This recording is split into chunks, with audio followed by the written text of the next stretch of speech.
Hello everybody, my name's Ollie Sharpe, I'm CRO here at Trumpet. It's great to have you joining us. So I'm here today with the legendary Koen Stam, head of Benelux for Personio. He's got a great background that he's going to come and share some of his stories with us today. Taking high growth roles at companies like Team Leader, MessageBird, 24 Sessions prior to joining Personio, and build and scaled tech teams with a unique blend of both RevOps, sales leadership and everything that all comes together to give this beautiful brain that has got so many ideas. So thank you for coming. He's also championed a Jenga-like approach, it is described as, starting with solid foundations, clear structures and rigorous documentation to build frameworks that scale sustainably. He's also the author of a widely read Substack, Human and AI GTMOS. I would advise you go to that and make sure you listen to it. There's some great stuff on there, giving practical GTM playbooks steeped in AI, pipeline discipline and execution. So Koen, thank you so much for joining us. I've never had an introduction like that.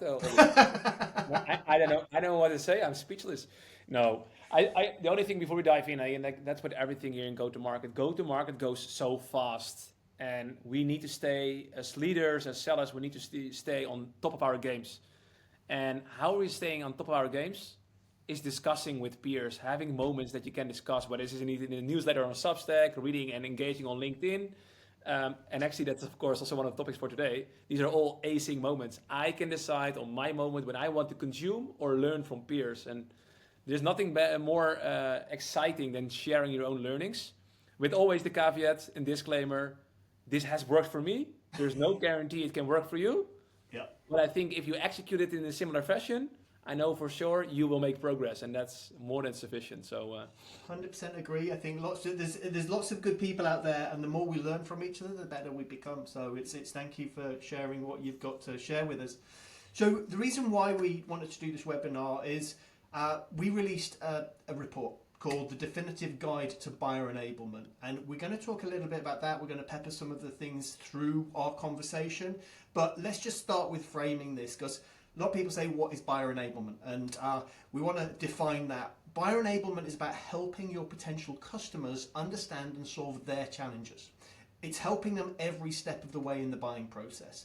It's less of a sales process, it's more of a buying process, and it's understanding that. How do you enable them to buy? And this report is all about how you make your buying experience your competitive differentiator. We've got companies such as Personio, Gong, Cognizant, Oyster, Autogen AI, Ramp, Focus and Pigment to have input into this. So there's some great learnings from different companies and different people. Now, Trumpet, as the first modern digital sales room, it's hugely important for us to champion the whole idea of buyer enablement. And we have the data and also the leading clients to prove how important it is and how to be successful in doing so. So it's important to understand when we talk about buyer enablement, we're talking about post-sales too. It's not just how they buy, it's about how you move that whole journey through to renewal and the next renewal. It doesn't stop at signature. So, and why is this important now? I mean, this is hugely important because buyer behaviour has shifted a lot over the years, but again, it's shifting and shifted most recently. Buyers want to be more self-serve. They do their own more research than ever. And from the company, what they want is clarity, content, and confidence. Sales becomes more project management than purely a sales process. Okay, and that's what we're going to talk about, putting that in, and we've got Koen to talk about his great experience in doing so. So we've got a few sections we're going to talk about. The first one we're going to talk, and I'm going to shut up for a bit because I'm just going to sort of lead it a little bit and then bring Koen in to add his stuff. I mean, I've started work at LinkedIn and SalesLoft, so I'm going to put some little bit in this, but this is more about Koen. So first subject, sales and the buying process. And I think sales is no longer a battle about who wins. It's more of a collaborative partnership. Buyers expect that true partner, someone that guides them through the buying experience to make the right decision. And CEB found that over half of buyers select a vendor based on the buying process, and HubSpot found that collaborative planning increases close rates by 30%. So that is so important. Now, we've seen the rise in mutual action plans and the importance of being collaborative. Recent webinar, we discussed Rapid Framework, which is a decision-making framework, and also how important MEDDIC is, because it was built from understanding how people buy and why they buy. So it's about partnering and arming your champion. So back over to you, Koen. Tell us more about how you see the process has changed and is now more of a collaborative partnership, and what do you do to make sure you're doing that? Yeah, I think what is important when we discuss all this terminology like mutual action plans, sales methodologies like Medic, Spice, or what have you, these are, of course, like you already phrased that, Ollie, is everything in our sales process. But buyer enablement is eventually in like how are we enabling how the buyer wants to buy. And there is not one buyer. There is one project lead who needs to sell. Actually, they are the seller, not we. We are. I always said that we are the super SDR of the buyer, and they need to sell internally. And I think the key thing, what actually it never has changed, but what everyone should change, and even more today to win, is we need to change our mindset. We are not there to sell. We are there to enable the buyer. And in order to do, and it sounds of course, Captain Obvious, but in order to do so, we need to step inside the shoes of our buyers. We need to understand where they are, because I can tell you, based on both our experience, if we need to purchase a type of software or product or service, whatever, and you are in that field for 15 years, Ollie, and myself, I haven't been there, then the level of education is different. That means that I'm really a newbie, unexperienced buyer, whereas you, maybe in your position, will be considered as an experienced buyer. That starting point on itself is super important. Because based on where is the buyer, how experienced, enabled is that person, how mature stakeholder-wise in that org is that person, and based on all those criteria, we need to start mapping, enabling on how are we going to support this person, and first understand, is this the right person? Maybe it's not the right person, and we need to find someone else in that org, to start enabling so they can sell internally. And I think that hasn't changed. Actually, if you ask me, that should always be the mindset of a seller. But nowadays, with the very few touch points, and that's I think one of the key things which you also read in the report, I think, and I think across the board, the numbers are different, but let's put it on between 85 and 90% of the time, a buyer is in his buying journey, they are not spending time with us as vendors. That means that we have 10 till 15% in average. From that 10 till 15%, I can guarantee you that next to you as a vendor, they have at least two others, and maybe even a longer list of 5 or 8. So that 10 to 15% is even skewed to 3, 5%. So we have a very, very little chance in enabling or convincing the buyer that we are the right party to spend more time on. And I think that's a fundamental element to start understanding at the start. Who am I talking to? How experienced is there? How can we enable them? And then towards your point on mutual action plan, if you are a very experienced buyer, I can not force my mutual action plan, which is mutual, not, hey seller, this is my plan, hey buyer, you need to do these steps. No, I need to understand how experienced you are, and based on that, we are drafting this mutual action plan. Because if you have already sold software internally, or you purchase it, but you sold it internally into your buying community internally, I rather follow your process and put that in my mutual action plan than forcing my default mutual action plan upon you. But again, that all comes down on who is this buyer, how experienced and how enabled are they, and that's the moment that we are going to scope how this mutual action plan, how this buying process looks like, what kind of documentations, we are going to bring forward to, again, enable this buyer to sell internally, if that makes sense. I think, I agree. And I think, obviously the mutual action plan doesn't have to start at 0. And I think that's what we're saying, isn't it? Some may start halfway through because they've already understand stuff. You've got to do the qualification and discovery. Let's not miss that bit. You need to do that. But in the report, it talks about well-run mutual action plans, double win rate. And the sweet spot is about 20 steps, but if you go over 30 steps, it actually drops because it gets too complex. Yeah. So talk us through some of the things you do to make sure that you're mutual action plans Yeah. are working for you. Yeah. So the funny thing is, or funny, like our journey with mutual action plans started about 3 years ago. We were not looking at digital sales room software because 3 years ago, I think the space was that's relatively new. Um, our sellers, our senior sellers, who are, again, for context, in Personio, we are selling SMB and mid-market. So up to, let's say, the most complex is around 100, 150K ACV or so at the moment. These can be quite complex buying cycles for our champions or main contact persons. So there, our team started to think of, hey, now we have this Excel, which is, to be honest, depending on your org, we work with the Google Suite. So we had like a Google sheet where we worked on the steps, which we called mutual action plan. But let's be honest, if you don't work with Google, it's already difficult and therefore a burden to mutually work in that action plan. So we started, and again, not leadership, the IC started themselves. We need to start working with our buyers more intensively, because that will speed up indeed the entire buying process, and so the sales process on our side, and will increase the likelihood that we have a decent chance of becoming the vendor. So our people really started like, hey, we need to put this in more like a digital space. And therefore, again, like for us, everything starts also when we do deal reviews. What is this mutual action plan? And mutual action plan, you can have the nicest Google Sheet, or you can have the nicest digital sales room, or whatever documentation you have, but it's a mutual action plan. So if it's not aligned and discussed with the buyer, if not in every single moment you are having, and it can also be an async moment, you are discussing progress, and you're both working on a mutual action plan, it's not a mutual action plan.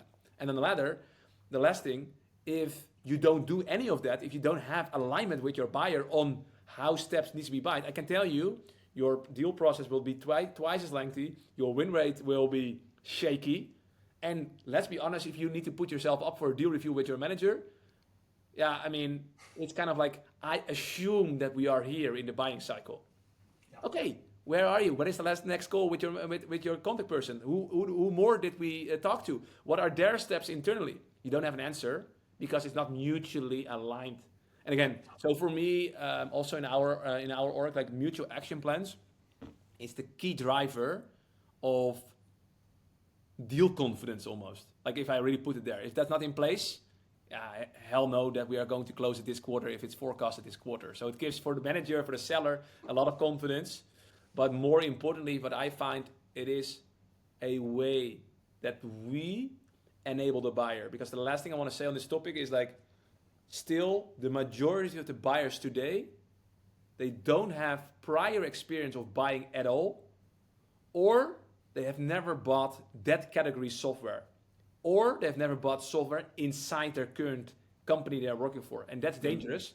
And therefore your mutual action plan, therefore your experience, it's key to give them the trust internally to bring that message forward. And I think that's like, again, comes back towards this buying enablement.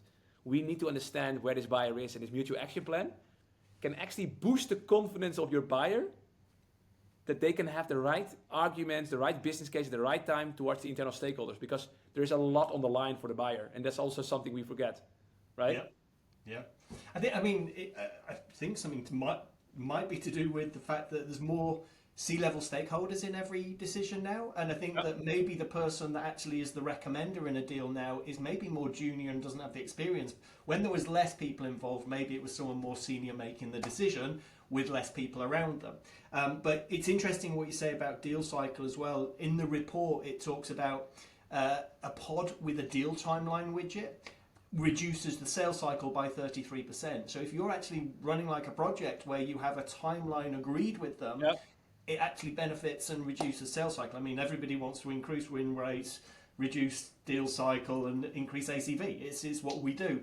Okay, so moving on a little bit. So 80% of business decisions stall because sellers make the process too complex. And we see this. I mean, we see it all the time.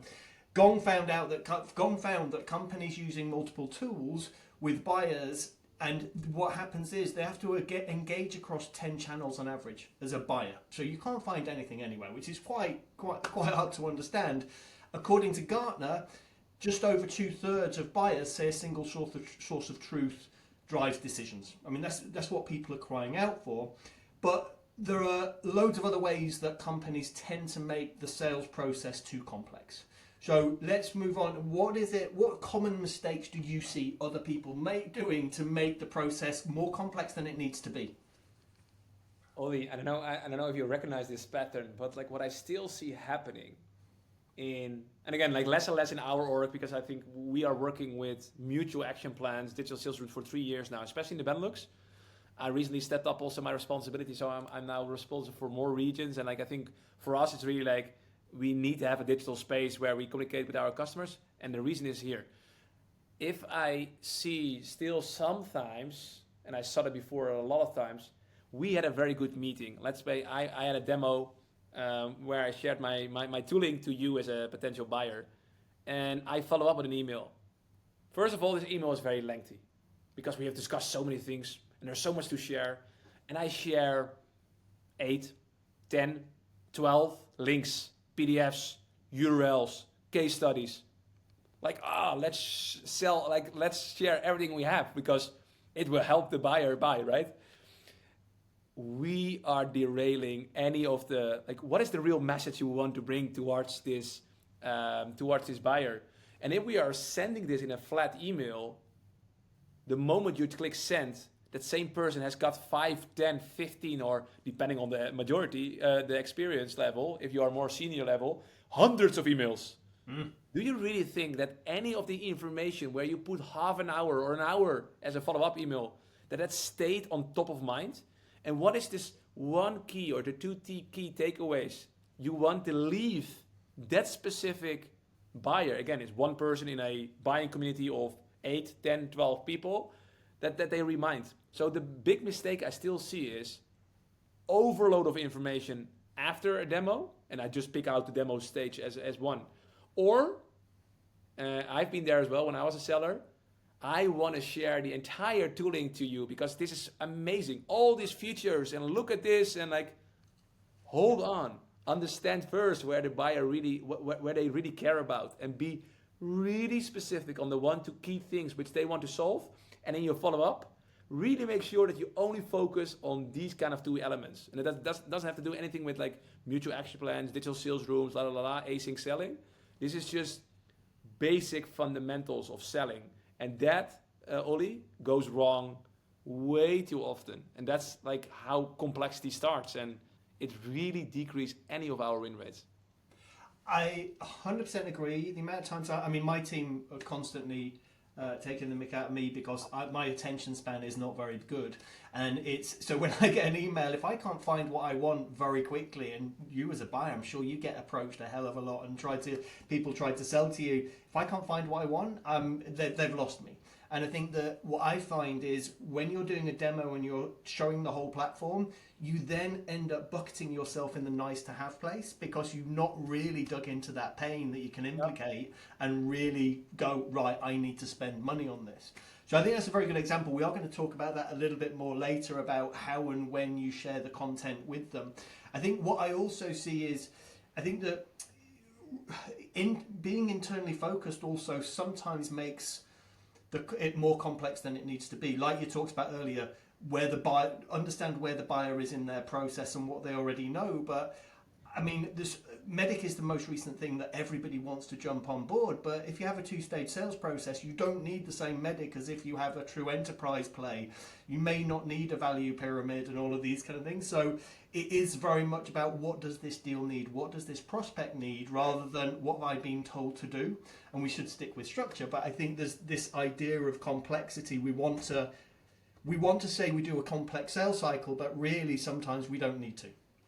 No, I mean, our tendency as sellers is to overcomplicate the selling process, and we are. That's maybe even not only on the work, but we are also overcomplicating our impact on their decision making. Like eventually, our marketing, our product, what it specifically solves for, our community with trusted voices, peers for that buyer, they do 80% of the work you actually as a seller think you are doing. I mean, and nothing to put the sellers out there like, hey, you don't do anything. No, but your role is not as complex as you think you are. And we need to become more humble as sellers to understand this. And it is fine. You're still winning your deals. You're still making your commission. You're still glorified inside of companies. But please, don't overcomplicate your role in a sales cycle. Yeah, which I think ties in very nicely with what we're going to talk about now, which is, I mean, nearly 90% of buyers, like you mentioned, have a vendor shortlist before they talk to any salespeople. And Gartner found that only 17% of their time is spent with vendors, like you mentioned. So when they do, we need to make the most of it. We need to understand where they are, what they know, what they don't know, and make the most of what is happening. And there's two areas that I think become important, and that is about making it easy to communicate. So a two-way communication. Now, what in the report we talk about 83% of buyers expect instant responses. Yeah. The other part is making it easy for them to find what they need. And I think, I mean, and also when they need it. It's like, not here's 20 documents and you can search through them, give it the right person at the right time. And what we found that we've put in the report are things like product feature breakdown gives 21% faster cycle, because they can find exactly what they want. They can answer, they can ask the question, find the questions, find the answers even. And even having frequently asked questions leads to a 15% faster cycle, because you're giving them what they want. So talk to me more about this. How do you make it easy for people to buy from Personio and your team? Like the way you also described this here, Ollie, and I think that's like you want to eventually give your buyer a unique experience. And I always say, like, eventually it comes back towards like our role as sellers is like actually marginal. I really want that the way customers land on our website to request a demo, that from that moment, that entire experience feels like in line with that overall messaging where, let's be honest, if I want to consume any information on the different vendors or on one specific vendor, I can go to the website, I can talk to anything, like to get the resources, I can chat on your website to get all this information. And I kind of expect from the moment I've booked this demo that you actually continue the journey. And I know that we are not yet there. Like in an ideal state for me is like where I really see like, hey, you have a website, you request a demo, and kind of like immediately you create like a digital environment where Ollie as buyer and Koen as seller, we can just continue our conversation. And most likely in the near future, very near future, you will start talking with AI already that answer all the basic questions, because then the engagement is going. I'm looking now, so I want my answers now. And I think that's something, and I always said like B2B buying as of today is like how B2C was buying yesterday, or like the other way around, like how B2B is buying tomorrow is actually how B2C is buying today. And we need to think about fast delivery of the right information, the right time for the right people. And how is it, if you break this down, how are we doing it? So first of all, for ourselves, early stage, even like we have of course also two stage with SDRs, AEs, depending if it's going to be inbound or outbound. Like every opportunity for us needs to have a deal room, like a mutual action plan, a deal room, where we really clearly, every piece of information on the qualification of discovery, it's also outlined there. So we really know, like, for this customer, we are solving these kind of problems. From any of the quali or disco call, any form of communication shared with the customer is maybe done over email, like, hey, Ollie, we had a nice chat today, like, la la la. Next week we are talking, we are going into the demo, but no, whatever. We are sharing one link in each communication. And of course, it is Captain Obvious, like, what kind of link are we sharing? We are sharing a pod link, like, period. Mm-hmm. We are making sure that in any, and again, like, maybe not everyone is executing 100%, because there's still room in improvement, also for ourselves working with like digital sales rooms or with digital collaboration with customers. But our crescendo is actually always share one link, and that should be the one link towards the digital page, because there indeed we have a template depending on your size of business, depending on which region you are in. So it's of course all templatized, but still made personal. What I found very important is the moment you land on that digital page, you get a personal video of me as a seller. Hey, I'm Koen. I'm here to guide you. This is the way where you can find information. Essentially what you said, like, hey, this is a mutual action plan which we've drafted. These are actually the key questions which we uncovered, which are your biggest pains and problems you want to solve. This is eventually the timeline, la la la. And here you find already an FHQ and the feature set. So make yourself consume the information you need. If there's any question, do know on the right corner, you can on any moment leave your remarks. I get notification and I can follow up accordingly. And otherwise, look at the mutual action plan where our next step is scheduled. Just to give this guidance where they can find the right information. And that for us is super important. When there's any update, yes, update it, put it in your email. But then if you already write an email or even a message on LinkedIn, please share that link. So we bring all these pieces of information, we are bringing it back towards one environment. And then I think that's really important in the way you are working with it. And typically, and that's also my lack as a leader, but also a seller, I talk a lot, I write a lot when it comes to emails and like way too extensive. The question we are asking ourselves when we share anything with customer, can it be less? Can we remove clutter? Less is more. Yep. Not 10 case studies, this 1 or 2 case studies who fits the customer. Not like 10 features because it's the template. No, just delete the features which are at this moment not relevant for the customer to look at.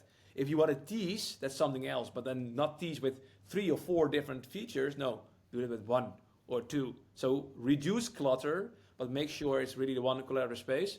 And but that's more going, I think, in the next steps, like trying to enable the reader, which is typically your main contact person, to share this along, make it easy for themselves. So having said all this, video is for us a really important component. Whether this is video attached in the digital space, in the digital room, in the pod, or just create a video. Hey, Ollie, with a very nice chat, and just aligning like the points which we discussed and the next steps in a very short Vidyard or Loom or whatever video. Again, ideally directly in the digital space, but otherwise just in the email with a link reference towards the digital space. So that's like really how we are trying to put it into practice. And again, is that perfect? No, but this really drives speediness of answering and giving trust to the buyer that we have them covered and that we have the answers. And otherwise we are looking for the answers and we provide them in the digital environment. I think it's important. I mean, we use Trumpet hopefully quite well, and we chat in the column down the right hand side, chat with our prospects. And you mentioned video. What we tend to do is we do a level of exec engagement in there as well. So yep. If a CRO joins a call and I can't make that call because I've got another meeting, afterwards I will go in and I will send a video in the chat. And it's amazing how many CROs will then go in and record their own video back to me, and we'll start communicating. And that one I would love. That's like the only play for myself, because again I learn as well, like where can we optimize in our process and still that piece of engagement, sharing videos among each other. Yeah. I know it's still, I don't know if you see this the same way, Ollie, but like for some buyers or senior buyers, it still feels, I mean, I won't say awkward, but like not like natural to either speak like voice note or video record a message. Yeah. If you and me want to build a relationship, if we have the same chat on LinkedIn, whatever, okay, then I see your picture, but like, it does so much if I hear your voice or a video. Like the moment you are there, and this is also very important in win rate increasing. Like the moment we get there, we really start to build like a relationship, a trustworthy relationship. I think them even thinking, oh look, a sales leader or a CRO has taken time to send me a message, and it's even if they don't reply to me, it doesn't matter. And all it is me saying, I'm the CRO here. I just wanted to introduce myself. You'll find me on LinkedIn, but you can also message here. If I can help in any way, just contact me. I'm always here. And it's just that. And it's like, okay, we're taking the sales process seriously, if you like, and we're differentiating with it, which is good. And you've talked a lot about sort of taking them on a journey, which I think is so important. It's making sure that you're not starting at the beginning when they're halfway through, but you've got to find out the bits you want. But it's, I mean, according to Forrester, personalised persona specific, it's hard to say, content leads to 20% higher win rate and 30% faster sales cycle. So making it personalised, persona specific. But relevant content at each stage is ranked as the top purchase driver by 3/4 of B2B buyers. So they expect relevant content at each stage. And and there's some data from the report that we found that I found very interesting. 73% of buyers expect tailored experience from that from the first contact. And you need to take them on a journey, and like you said earlier, not just dump content from the first point, because when added early, it reduces win rate by, when you put all of the content in early, the win rate goes down by 3%. And it slows your sales cycle down. That's when you go, here, Koen, here's 20 documents, then I'm going to have a longer sales cycle and a lower win rate. Yeah. And what we found was, if you're actually doing it throughout the sales process, so if you're still doing it in the middle of the process, you increase the win rate by 36%, which is amazing. It's not, you're giving them what they need when they need it. Yeah. And if you're still doing it by the final third of the deal, then your win rate, increase the win rate by over 50% and 33% faster sales cycle. However, add 5 bits of content at late stage, then it speeds it up by more than 43%. So all of this data is talking about drip feeding. And I often find, even with a pod or anything, what they're doing is they've got too many pages, they've got too much content on it. It is about, what do they need now? What should I take down? What shouldn't I have? Yeah. So talk to us more about that. How do you tailor the experience taking them on that journey? Yeah, and again, like that has to do with like having like for instance then a digital sales room in place with mutual action plans, and like creating this template, and okay, this is a template for an SMB customer, or this is a certain vertical because we have specific templates for that, and like now we have it and let's go. No, that comes back towards exactly what you're saying. You, based on the level of expertise, based on who we are talking, where in the sales cycle, you need to think like, hey, reduce noise, less complexity, so you can switch off elements which they have seen, which are not important at this moment anymore. Hide them. If they really want to see them, they will ask you, and then you know it's important to them, and you just reopen them. It's not that very difficult, but reduce that clutter.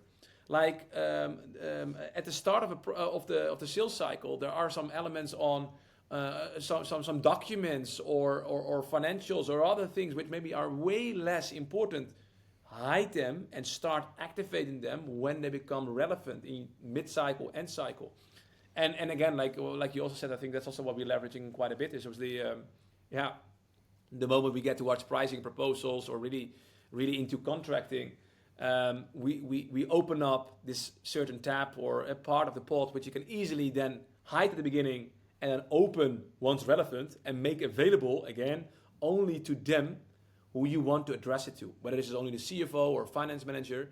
And we have also multiple examples where, like you also said, like when it comes to C-level engagement, where then later, or I'm typically a fan of early stage C-level engagement, because the later you get in the process, it feels like almost salesy, like you're trying to save the deal and now you're going to push for C-level. No, make them aware early stage. So what we also like to do is early stage, or sellers or my managers or myself, is at some point just record a very brief video in the pod, share this towards C-level. It's like, hey, I understand we haven't talked. I know you're way too busy, but my seller A, Anita, and your buyer, Ollie, they're already working for months on the project. So I assume you've been already updated. But here you have a 2 minutes update on where we are at the project and where I think this adds strategic value to your key priority for 2025. And then I'm not sending like a video for 5 minutes. No, maybe you do because you need to cover a lot of things. But like what I also like to do then, like, hey, at minute 1:30, we explain this because this impacts to be specific. And if you add that type of value in or early or mid stage, that really makes actually your entire pod environment dynamic. Yeah. depending on which I think way it's you a are. great thing. I think that you're spot on. I think what I find is a lot of reps are like, well, no, I'm going above my champion's head. But the way you've just positioned it is perfect because you're not going in saying, I want to meet you. There's no ask, no requirement. It's all, I'm here, here's an update. And what I also find works is saying, my AE so-and-so is speaking to your whoever, and whoever is doing a great job. We're really enjoying working with them, but I wanted to give you an update. And what I think Correct. in there, you also need to talk about the high-level pain and the metrics at a C level. Rather than talk about the operational level, you talk above the line because you know what that. So you've got to use the right language. But I love the way that you're talking about how you use that. Because I think one thing is, I mean, what we find is that if you can get a C-suite, the relevant function of the tool, who it's going to impact, and either IT or CFO in the pod, and your win rate goes up by 158%. Yeah. So it's about getting them in, but how do you get them in? I mean, you And can't that's drag them actually, in. How do you get them in? yeah. So, and I will trying to add my 2 cents, but then I will refer the question back to yourself because these are interesting. I think also for people watching this webinar, like, how are we getting C-level really engaging? Because I have multiple examples where we updated C-level, and typically I also said like, hey, when you really want to address C-level, you should do that with C-level. Like peers want to talk with peers, but they're at least trying to refer as well always towards the unique link, so people will go, and also a C-level person will go into the pod because then we can of course analytics and breadcrumbs on, hey, they've been there, they've watched so long, this is the part they watched, etc. And we can work on those insights. For me, and I was just writing it down, everything comes down with team selling, but actually it's not team selling, it's team buying. Because when a customer is buying, we as a selling team, we have our internal team. So I want to make sure that our CSM or our solution engineer or product manager, depending on like a very important element of the product where we also need to go into the roadmap, that they are part of the selling team, and eventually our executive as well. Like myself as a third line level director, but we also have a CRO, like which is of course has, and even a CEO who has more. They are part of my team selling part, and we need to see where in the journey we can involve them, and ideally always refer back towards this link, regardless who is sending the communication out towards the customer. And then eventually it's also still like that comes back to 8 to 10 or 12 people on the buying side are also involved. So we need to kind of match and equal. Like if our CSM or like more operational or project lead on the, let's them meet with that person. The more technical, our solution engineer, maybe we need to really line them up with the IT because we know how important integrations and integrating in their tech stack in their environment is.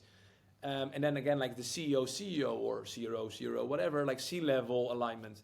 Like we need to mirror, and I think that's also what Gong has showed so many times in the data. The moment we are adding more sellers on our side, it's easier to get in contact and get time on the buying team side, and having both of those, like multiple people on our side and multiple people on the buying side. I mean, you can look at any study, but your win rate increases significantly if there are more people involved, especially on the buying side. 100%. Yeah, I completely agree. I think it is that mapping of peers, isn't it? Yeah. And it's I learned when I was at SalesLoft, new CRO came in, Steve Goldberg, and he was all about team sport and mapping peer to peer. And he was like, right, I'm CRO, bring me into their CRO. And if we've got a CFO joining, bring in our CFO. And it's amazing. I mean, even though the CFO isn't going, can I speak to SalesLoft CFO?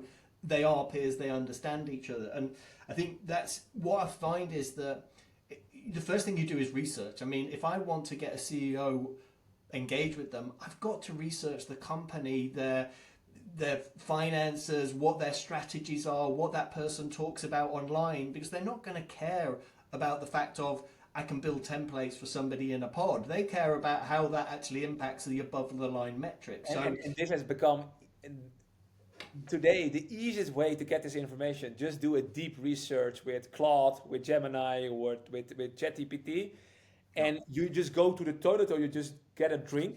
You gave your deep research prompt, and you get back with 3, 5 bullet points where this CEO talked 3 months ago about their plan for 2026, and you just need to mimic those topics, and you need to see like how your tool is addressing that has any influence solving their priority, and you will have attention like 100%. I agree, and it's using the same language. John McMahon, in Qualified Sales Leader, he talks about being high up the tree. Not many others go there, but you've got to use the language of the people that have got the big budgets, and I think that's important. We don't talk about the below the line stuff.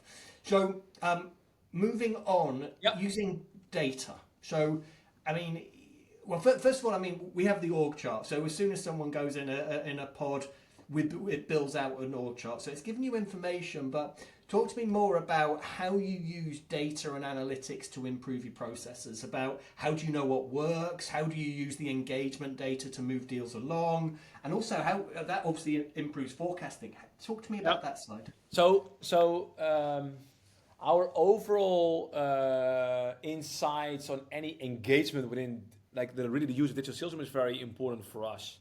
For us to get more confidence on the likelihood that a deal is going to close, both for the seller, but also for the manager to forecast in the right category and to bring this up towards the right leaders.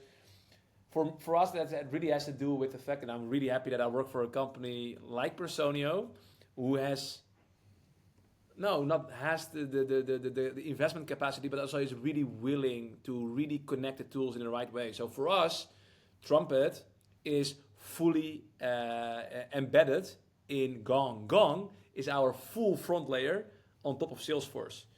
For me, there's one single truth. Every day I'm watching Gong and I'm watching like each specific deal and of course the team deals from the different teams.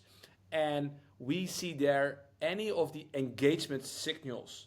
Someone has downloaded, someone has entered the pod, someone makes a comment, someone has opened the email with a link to the pod, all those data points, engagement points, signals are obviously inside our Gong analytics, and that forms eventually as well, like again, we are very luxurious that we have Gong there, that we have like an AI score, confidence on how the deal is moving forward. And I see the different people in that org. So these kind of data points and data insights of async moments, which before we didn't have any insights, and therefore, hey, are they really engaged?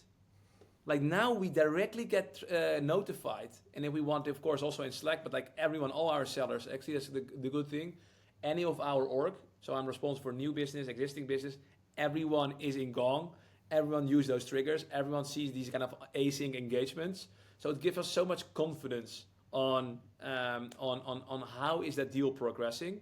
And if we want to go slightly more in the weeds, what I also really like, if you go from a manager perspective, of an IC perspective, you of course also in tooling like yourselves that you can go more in depth. Where did they really stay long in the pod? How much is overall? How many people in general, like number of people spend time in the pod? How lengthy they spend? Where? And that gives all insights on, again, likelihood. Are we going to win this deal, yes or no? And let's be honest, yes, we are enable buyers, but we are a commercial organization.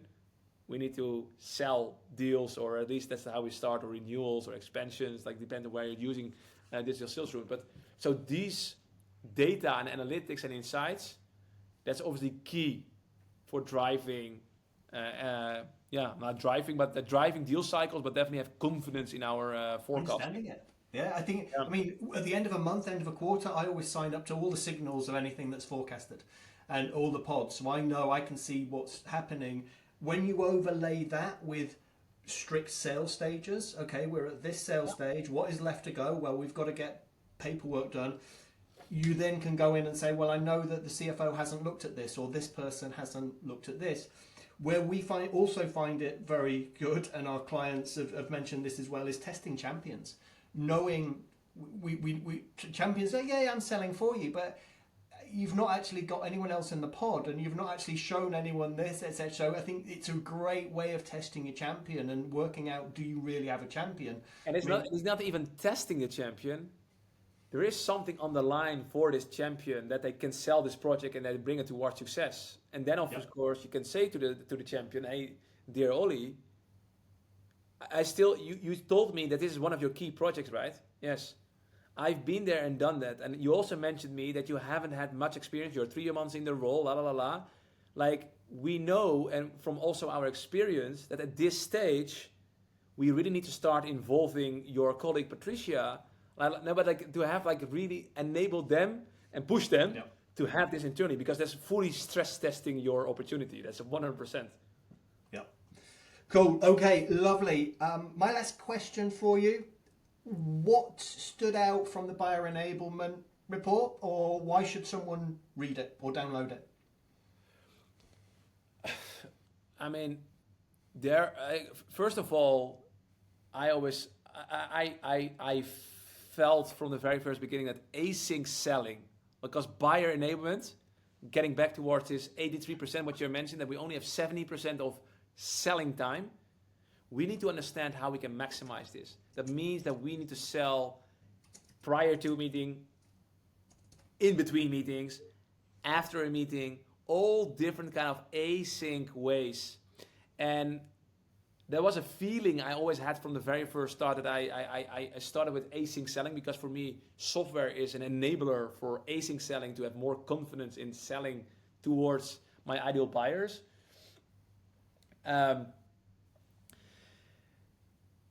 Getting from the different companies validation that it significantly boosts win rates. Again, my assumption 3 years ago, Ollie, when I started with Digital Sales Room, was like, I think we enabled the buyer here. I think we will set up the seller for more success. But we've done lately analysis on really the difference. And again, I look from the data in this report, and obviously we are also part of that report. Like, the likelihood that we are selling and increasing our win rates with digital sales rooms is significant, is substantial, and it's proven. And therefore, that's like just data. Just confirms, do you want more deals? Do you want to hit your quota as an individual, or do you want to hit quota as a manager? You need to understand where in the entire customer journey, this is also what I like from the report. It's not only like at the after demo part that you can be of any added value. Buyer enablement is in the entire customer journey. And we need to understand that's not only at the mid or end stages of a new business cycle, it starts educating early. Like we also do from an SDR, like from a quality or a disco perspective. And it goes further. It goes further into implementation, first impact of like wherefore they want to have our tooling, until renewal and expansion. And I think there are so many data-driven validations that this works. People need to understand, but people can also learn, because data is lagging indicator, leading indicator, and I think that's also what you find back in the report is like, what are plays, so tactics you can apply with async selling, which just can boost your win rates, your confidence, your ability to sell, to hit your quota. And like that combined, the data layer and the tactics from companies who've really like on the forefront of async selling, because that's the thing, that's just a must, not like a must read. And I always say there needs to be one thing which you're reading, which you're applying tomorrow directly. And I know it boosts 1, 5, 10% of your win rates. And if not, you can call Ollie or myself, and we will make sure to show how this will work. No, but it's the case. We'll help you with it. And therefore I really want to urge any revenue leader to read these kind of reports. I'm astonished. I'm also leading like 150 executives here in the Benelux, for Pavilion, the community. And if I ask how well they've implemented these kind of digital spaces to sell with buyers, yes, to some extent maybe they have started, but it needs to be a key play in your deal tactic, in the way you win deals. Yeah. And again, therefore you need to educate yourself and force yourself to improve how you work with it. Perfect. I don't need to say anything after that, do I really? So as a follow-up, we will be sending out a way for you to download the definitive guide to buyer enablement, or you can look on our LinkedIn and you'll find links there as well. Koen, thank you so much. It's been fantastic to speak to you. Thank you very much for taking the time and being in the report, but also being on this webinar as well. So thank you. And I'm sure people will be looking to follow you or connect with you. I'm assuming LinkedIn, is that the place? as long as it's async, like Okay. whatever. Like they can leave a voice note on my WhatsApp. They can go to LinkedIn. They can go to the Substack. They can. No, it's kidding. Like LinkedIn is the main source. Lovely. Well, thank you very much for being on here, Koen. Likewise, thanks for orchestrating this important conversation, Ollie. Lovely. Thank you, everybody, and enjoy the rest of your days and download the report. Thank you. 100%. Cheers.